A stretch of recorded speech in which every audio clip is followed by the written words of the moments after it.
single dad returned. Her lost wallet. Inside was a note that changed his life. They laughed when Sam Heller tried to enter the Marlowe building. The building manager, Conrad Price, looked up from his desk with the practiced wariness of a man who had decided, a long time ago, which people required scrutiny and which did not, and said loud enough for the two residents behind Sam to hear. Deliveries go to the service entrance, around the back, left side. The Marlowe building was a renovated mid-century tower on Clement Avenue. The kind of building where the lobby had polished travertine and a doorman who was technically a building manager and a resident board that met monthly to discuss guest policies with the seriousness of people guarding something. Conrad Price stood behind the reception desk in his Marlowe-branded blazer, one hand on his keyboard, the other already moving toward the intercom. He was 51. He had been building manager for 9 years. He had a working theory about everyone who walked through the front door. Sam Heller had walked through the front door in work clothes, a worn canvas jacket, paint on the knuckles of his right hand from a job that morning. His daughter's purple beret clipped to his jacket pocket because Rosie had put it there before school as a system they'd developed after he'd left her lunch on the counter twice. He was carrying a wallet. He had found it 40 minutes ago in the coffee shop on the corner where he'd been waiting for Rosie's school bus and where a woman had left in such a hurry that the wallet had slipped from her bag onto the booth seat and she'd been gone before the door finished closing. He had looked at the wallet. He had looked at the address on the driver's license. He had picked up Rosie from the bus stop, walked her to Mrs. Alvarez next door, explained he'd be back in 20 minutes, and walked 6 blocks to the Marlowe building. Conrad Price had looked at him and said, "Service entrance, around the back, left side." The two residents behind Sam, a couple, late 50s, weekend clothes, exchanged a look. The woman looked at Sam's hands, at the beret on his jacket, at the wallet. She looked at Conrad with an expression she didn't bother hiding. Sam said evenly, "I found a wallet. I'm returning it. The resident's name is on the license." Conrad looked at the wallet. He had the expression of a man recalculating but not abandoning his position. "I'll need to hold it at the desk," he said. "We have a policy for found items." "I'd like to return it directly," Sam said. There was a note inside. "I'd rather she have it back intact." A pause. Conrad looked at the wallet, at Sam, at the beret on the jacket, which did not fit any category he had for people he needed to scrutinize. "Name?" he said. "The resident? It's on the license. Clara Voss." What Conrad Price did not know, and what Sam Heller did not know either, not yet, was that the note inside Clara Voss's wallet had been written 14 months ago, folded twice, and had been in that wallet since. That she looked at it occasionally, when she needed to look at it. The way people keep certain things in wallets, not because they need to access them, but because proximity matters. That the note was private in the specific way of things written to oneself. Not a secret, not a confession, just the kind of true thing that lands better on paper than in the air. That the woman who had written it had been, for 14 months, living a version of her life that was careful and correct, and missing something she had written the note to remember. What neither of them knew was that Sam had already read the note. By the time Conrad Price understood who had returned the wallet, and by the time Clara Voss understood what had brought Sam Heller to her door, Conrad's 9-year employment at the Marlowe would be under formal review by the resident board, 3 residents having submitted the same complaint with matching documentation, and Sam Heller, who had walked 6 blocks with paint on his knuckles to return something that wasn't his, was standing in a lobby being told to use the service entrance. And he was thinking about 12 words on a folded piece of paper that had changed the quality of his whole evening. But first, Conrad had not yet given him the apartment number. 11 hours earlier, Sam had woken at 5:45. Rosie appeared at 6:15. She was 7. She appeared in his doorway in her pajamas, with the expression of someone who had been awake since at least 5:30 and had been patient about it, which was her particular version of good manners. "I'm ready," she said. "For what?" he said. "Tuesday." He looked at her. "It's Tuesday?" "It's Tuesday." She climbed onto the bed beside him. She was warm and solid in the specific way of 7-year-olds who haven't yet learned to hold themselves apart. She smelled like sleep and the lavender shampoo he'd started buying 3 months ago because she'd said it was her favorite, and she'd said it with the certainty of someone who had found something they wanted to keep. "Mrs. Alvarez said she'd watch you if I get a job call today," he said. "I know," Rosie said. "She said she'd make the cookies." "Those are technically my cookies." "She said they're better when she makes them." He looked at the ceiling. He was probably right. "She's not wrong," he said. He had been a painter for 4 years. Not the gallery kind, the house kind, interiors and some exteriors. The reliable work of color and surface and the satisfaction of transformation that was visible and real. He had been doing it since he and Maggie had separated, when the architecture firm where he'd worked for 6 years had restructured and his position had been eliminated, and he'd spent 2 months trying to decide what to do next, and then started doing the thing he was good at, and that let him set his own hours.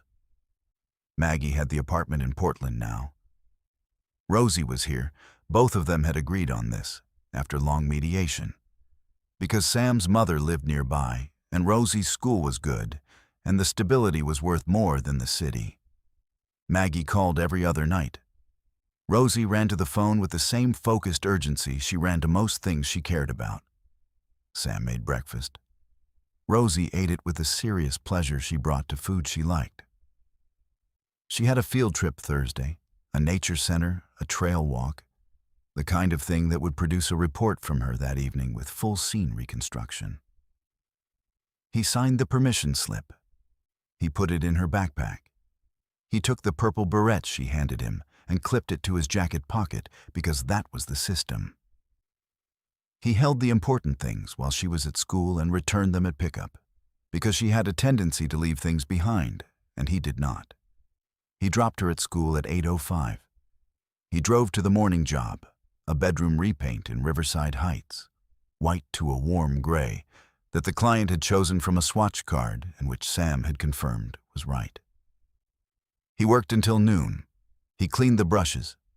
He ate his lunch on the tailgate of his truck. He stopped at the corner coffee shop on the way to the bus stop because Rosie's bus wasn't until 3:20, and he had 40 minutes, and he liked this coffee shop. A small place with booths and a particular quality of afternoon light that suited thinking. He was in the booth nearest the window when she came in.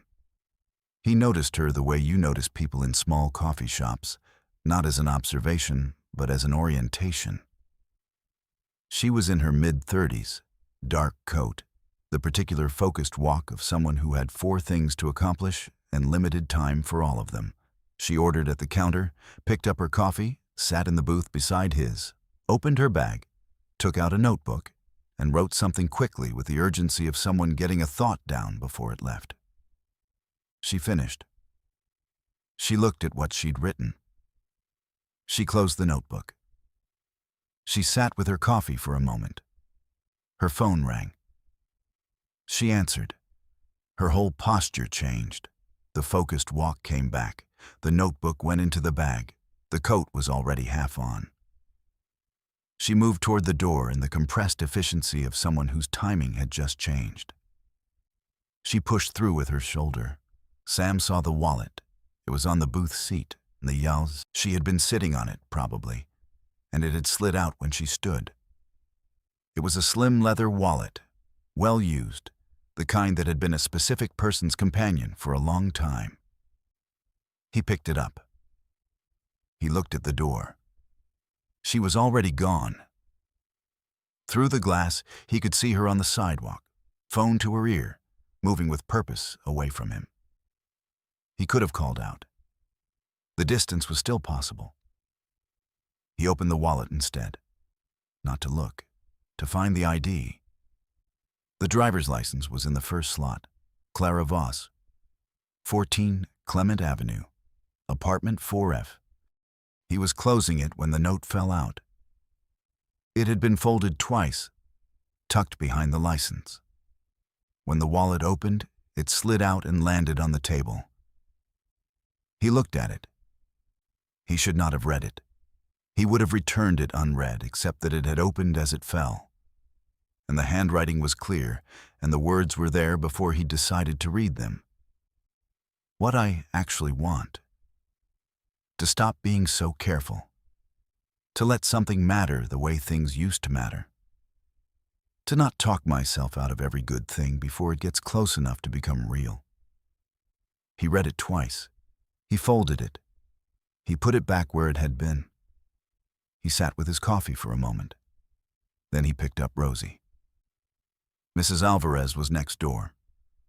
Rosie went willingly because of the cookies, and because Mrs. Alvarez had a cat named Gerald who Rosie had opinions about. Sam walked 6 blocks to the Marlowe building. Conrad Price told him to use the service entrance. Sam explained about the wallet, about the note, about wanting to return it directly. Conrad looked at him the way Conrad looked at things he hadn't been expecting and wasn't sure how to categorize. He picked up the intercom phone. He dialed. He waited. "Ms. Voss," he said, "there's a man in the lobby. Says he found your wallet." A pause. "He says there was a note, and he wants to return it directly." Another pause, longer. "All right." He set down the phone. He looked at Sam with the expression of a man who had been instructed to do something he hadn't anticipated. "4th floor," he said. "Apartment 4F. Take the main elevator." Sam took the main elevator. He stood in it for 4 floors, thinking about 12 words on a folded piece of paper. Thinking about what it meant that someone had written them to themselves and kept them for 14 months. He thought about what it would mean to write the same 12 words himself, and whether they would come out the same or different, and whether the fact that they would come out almost the same was something he should be thinking about. He knocked. Clara Voss opened the door in a way that communicated she had already composed herself for this. Jacket still on from going out, the specific stillness of a person who had just been told something unexpected and had taken 30 seconds to adjust. She was shorter than he'd expected from the coffee shop. She had the same focused quality up close, but it was less hurried here in her own doorway. She saw the wallet first. Her hand came out for it. "Thank you," she said. "I didn't realize. I was on a call and I left in a hurry. I usually check." "I found it in the booth," he said. "You were there about 20 minutes before I found it." She looked at the wallet, then at him. She was doing the same thing he'd been doing in the elevator, a calculation that was not entirely professional. "The note," she said. He met her eyes. "It fell out when I opened the wallet to find the address." A pause. "Did you read it?" she said. He could have said no. The pause before he said anything was long enough that the no would have been plausible. "Yes," he said. She looked at him. He had the quality that she noticed in the first 3 seconds, the particular quality of someone who had decided a long time ago to tell the truth about small things as practice for the large ones. He had paint on his knuckles. He had a child's purple beret on his jacket pocket. He had walked 6 blocks to return her wallet and told her he'd read her note. And his face had the settled expression of someone who was prepared to accept whatever she did with that. "You should come in," she said. He came in. Her apartment was the particular expression of a person who had lived alone long enough to know their own preferences. A good reading chair by the window, books sorted by subject, not alphabetically, a kitchen table that was also a desk. There was a plant on the windowsill, healthy, well-attended. There was a framed photograph on the bookshelf she had turned slightly inward, which he noticed and didn't ask about. She made tea. He sat at the kitchen table. He set the wallet in the center of it. "You kept the note," he said. "For 14 months, she said. She was at the kettle, not looking at him. "I wrote it after my last relationship ended. I had a habit of talking myself out of things. I thought if I wrote it down, I'd stop forgetting." A pause. "I still forget sometimes." "What makes you forget?" She turned to look at him. "Competence," she said. "When you're good at managing things, managing replaces wanting. It's very efficient." She poured the tea. "Less disappointing." He looked at the wallet on the table. 12 words, he said, "to remind yourself." "Does that seem strange?" "No," he said. "I have a system with a purple beret." She looked at the beret on his jacket. Her expression shifted, something that was not quite a smile, but was in that direction. "Your daughter?" she said. 7, he said. "She forgets important things. I'm the holding system." She sat across from him. She put her hands around the tea mug. "The note," she said. "When you read it, what did you do?" He thought about it. "I read it twice," he said. "And then I folded it back up and I sat with my coffee for a minute." He paused. "And I thought about whether I would write the same 12 words or different ones."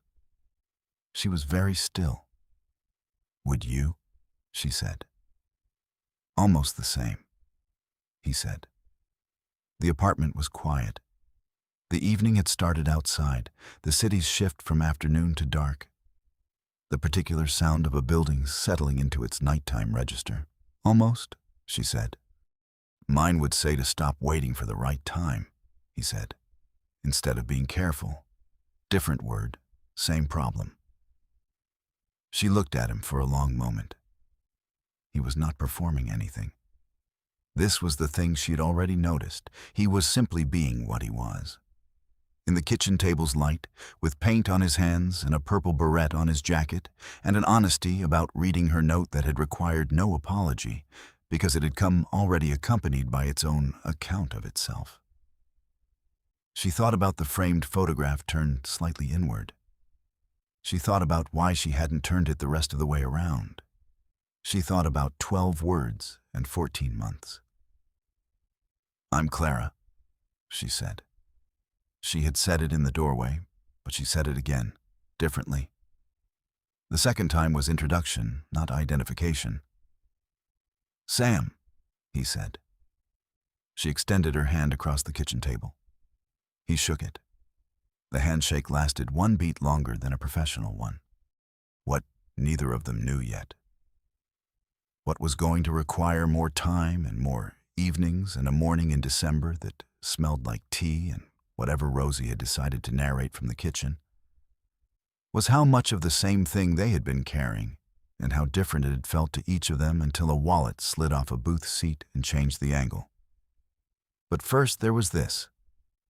A kitchen table, 2 mugs, the note sitting folded inside the returned wallet in the center of the table between them, and 2 people who had just said the true thing and were sitting with what that meant. 3 floors down, Conrad Price was doing something he had not done in 9 years. Rethinking a decision he had made in the first 3 seconds of someone walking through a door. He was doing it because Mrs. Danworth from 6B had come down at 6:45 and said, in the direct way she said things, that she'd seen the whole thing from the elevator and was going to be submitting a complaint to the resident board, and she'd already spoken to the Greenbergs in 2A, who had also been in the lobby and would be doing the same. She'd looked at Conrad with the expression of someone who had been making mental notes for 9 years and had just decided to use them. Conrad had not said anything useful. He spent the rest of the evening behind his desk, moving things from one pile to another with the movements of a man who was very carefully not thinking about a specific thing. By Friday, the resident board had received 3 formal complaints. All 3 cited the same incident. All 3 used language that was specific and documented. The board chair, a retired attorney named Margaret Solis, who had been in 7C for 12 years and who ran board meetings with the focused efficiency of someone who had spent 40 years in rooms that required precision, called Conrad into a meeting on Thursday morning. The meeting lasted 22 minutes. Margaret outlined the complaints, the pattern they documented, and the board's obligations under the building's conduct charter, which Conrad had helped write 9 years ago, and which he had apparently read more selectively than intended. She was not unkind. She was specific. Conrad was placed on a formal conduct review. A new resident intake policy was written in the following 10 days that required all front-facing staff to complete a bias awareness training module, which Conrad completed and which took 5 hours, and which, according to a conversation he had later with Mrs. Danworth in the elevator, who was the kind of person who followed up, he said had been more useful than he'd expected. He did not apologize to Sam Heller directly, because Sam was not a resident and the opportunity didn't arise. He held the elevator door for a delivery person the following Tuesday without looking at what they were carrying. Mrs. Danworth noted this and made a private notation in the mental record she had been keeping since 2015. Progress was slow and specific and better than nothing. 6 weeks later, Sam woke at 5:45. He did not fight the alarm. He made coffee. He stood at the kitchen window. The November morning was the particular gray of a city deciding whether to rain. He thought about the job today, a kitchen in Riverside Heights, a client who had chosen a blue he had concerns about, and who Sam had gently raised those concerns with, and who had said yes, she wanted the blue, she'd thought about it carefully. He respected this. He would paint the blue well. He thought about Thursday evening.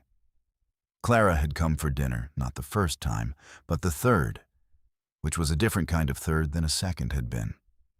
Rosie had made what she described as her contribution to the meal, which was a drawing of the menu items placed at each plate setting, because she had been told that presentation mattered in good restaurants and had decided the same standard applied here. Clara had studied her menu drawing with the focused interest she gave to things she found genuinely good. She had asked Rosie about each item. She had asked particularly about the dessert, which Rosie had illustrated with what she considered appropriate drama. They had eaten. Rosie had narrated, as she always did, and Clara had listened, as she had learned to do, with the specific quality of someone who was genuinely interested in the narrative and was not managing her way through it. Sam had watched this from his end of the table and thought, yes. This was the word he kept arriving at, quietly, without fanfare. Just yes. Rosie appeared at 6:15. She was in her pajamas. She had the purple beret in her hand, not on her hair yet, prepared for the transfer. She looked at him. "Is Clara coming tonight?" she said. "Saturday," he said. She considered this. "I have a new menu in mind," she said. "What's on it?" She looked at the ceiling with the focused expression of someone consulting an interior design board. "Soup," she said. "The orange kind. And bread. And something with chocolate for the end." "That's a good menu," he said. "I know." She handed him the beret. He clipped it to his jacket pocket. She watched him do it with the satisfaction of a system functioning correctly. "Is she staying?" she said. He looked at his daughter. "For dinner," he said. "I meant," she paused. She had the expression of someone choosing whether to say the full thing or the partial thing. She chose the full thing, which she usually did. "Is she staying?" in general? He looked at her for a moment. He thought about 12 words on a piece of paper and what it had meant to read them and recognize them.